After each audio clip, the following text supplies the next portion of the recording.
Hey, it's me. Yeah, I cut my own hair. I got tired of it being in my eyes after I just paid $25 to get it cut. It wasn't short enough, so yeah, I knew that was gonna happen, but I had to get it out of my eyes. Hey, it's Armchair Chef Lori, and I'm doing yarn today. I have a couple projects that are I have one that's a crochet along, and Dana's doing it, and there's a few other people doing it, and I don't remember the name of it, but um, I can probably stick a screenshot or a picture or something in here. At first, I decided to do a blanket like everybody else was doing. Um, they were talking, the girl who's doing it said she was putting windows in it because it was very dense. My blanket's not dense. There's like lots of holes in it. So even with just the double crochet, and it could be the hook I'm using. I'm using a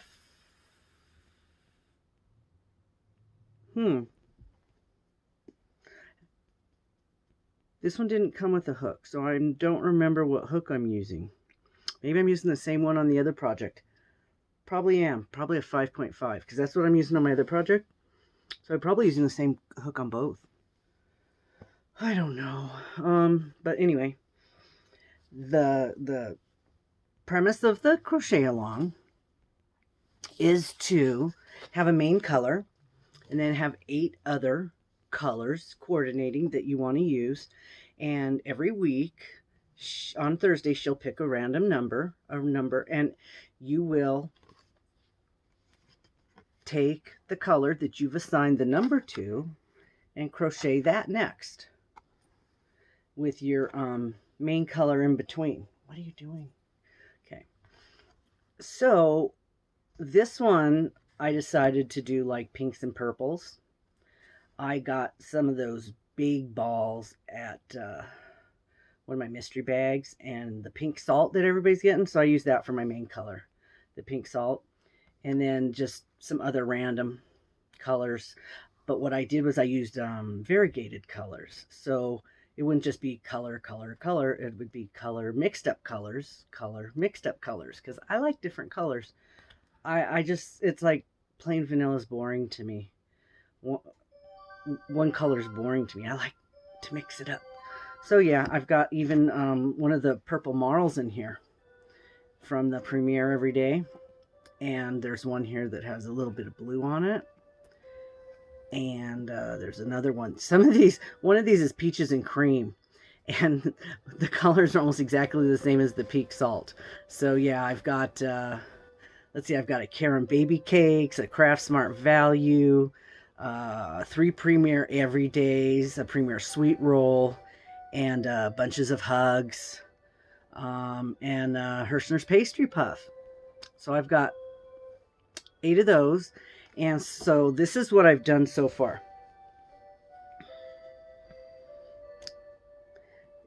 It started here.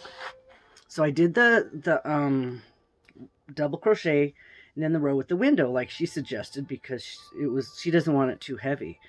Mine just didn't end up heavy for some reason. So then I did the next one, but I didn't do the windows. I did a V-stitch. I did double crochet, window, double crochet, V-stitch, double crochet. And then I started the main color again and did the double crochet, window, double crochet. And then the next color, same. I did 3 rows, but it was double V-stitch, double. So this is kind of how it's gone. It was pink and variegated and pink. And this is going to be really lightweight, which would be really nice if I send it to California, because it's not even hot in California, to somebody, or have it here in the summer, you know, would be nice. So it's going to be at least wide enough for a, just to cover you while you're sitting in a chair. I don't want to make blankets for beds. I don't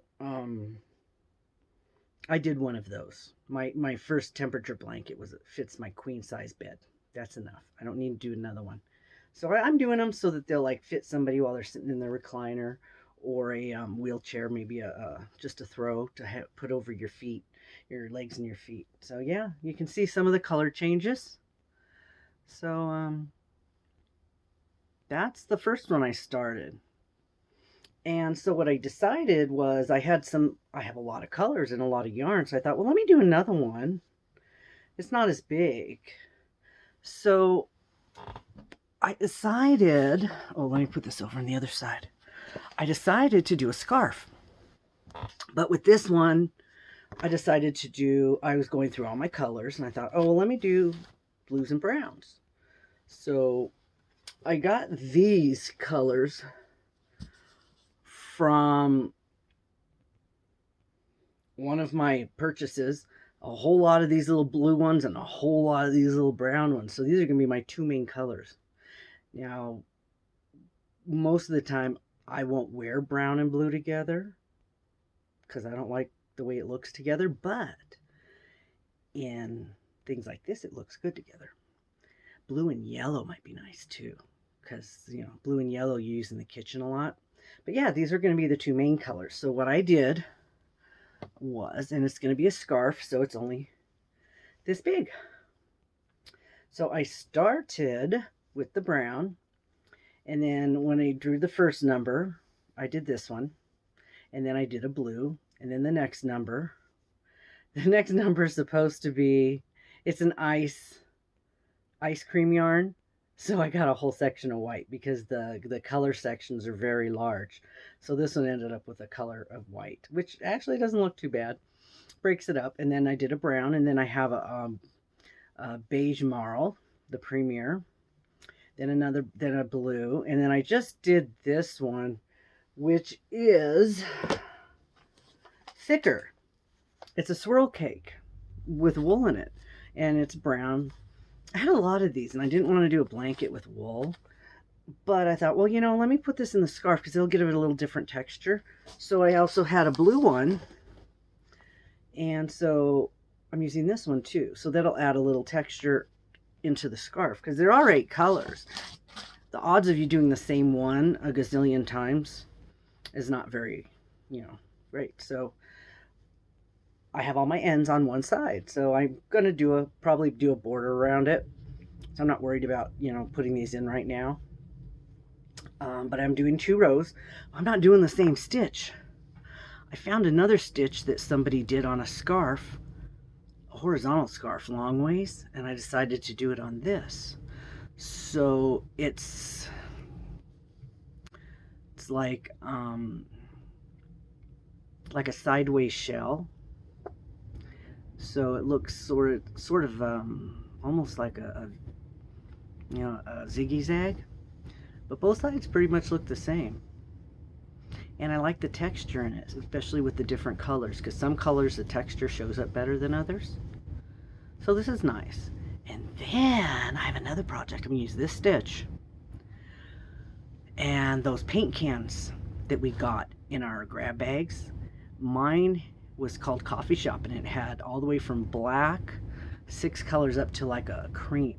I'm going to do a scarf with that, and I'm going to do in the color order, the dark one and then the next one in all 6 colors, and then I'm going to put the fringes on the end of the colors to match the colors.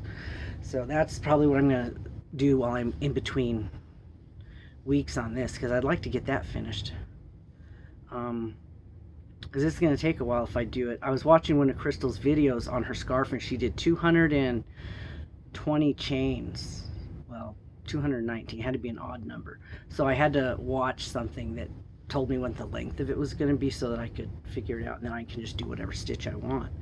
And I like this one because it's kind of puffy, and I think it'll look really cool because it has that little ziggy with all the colors that are going to be next to each other. And it doesn't take a lot of brain work to do this.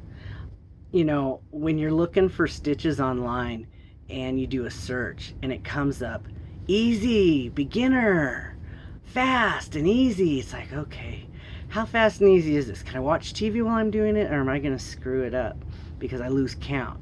or I miss something, and then I have to, you know, yeah, it may not be that easy. If I have to think while I'm doing it, that's not that easy. So, yeah, this one you can goof up, but you can't really, it doesn't really matter because you're not going into each stitch. If you miss one, it's just going to make it a little shorter. So, because this is 10, like 10 balls. You could figure this is like 10 shells. So as long as I keep the 10 shells, it doesn't matter if one of them's thicker than the other, because I can put a border on this too. My plan on this one was to do the brown and blue together to do the border around the edge, and then maybe on the ends I could do a brown, one of those brown faux furs on the ends of it, so kind of, I don't know, fancy it up a little bit, because I have a lot of that faux fur I bought, and because it was on clearance. You know, you gotta buy it all when it's on clearance. So okay, that's my I guess my WIPS right now that I'm doing the crochet along. I'm gonna hashtag this video, and I say, hi Dana, yes, you motivated me to start doing this because you said you didn't see anybody doing any projects, so I'm doing 2. And I love yours. I love the way you decided to change up the colors and your stitch. I looked up the stitch you're doing, and I like that. It's very dense, though. It's probably too dense for what I'm doing. I like that real lightweight one. That turned out better than I thought it was going to, because it's real lightweight. I like that. This one's going to be a little heavier because the stitches are denser, but it's a scarf, so it'll be really nice for here in Utah. I actually haven't made anything for that I like to wear for myself yet, and I'd like to do that. If you look at one of my early videos from one of the stuff I made last year, I made 2 hats, and I don't like either one of them. I don't want to wear them. I think they're ugly. So I'd like to make something that I like. So okay, I'm gonna make this short, and just to let you know that I'm working on this project, and I'm going to be updating, and I'm watching you, and say hey when you drive by Salt Lake, because I'm here. Alright, thanks for watching. Let me know if you're working on a project and what you're doing, okay? Alright, bye.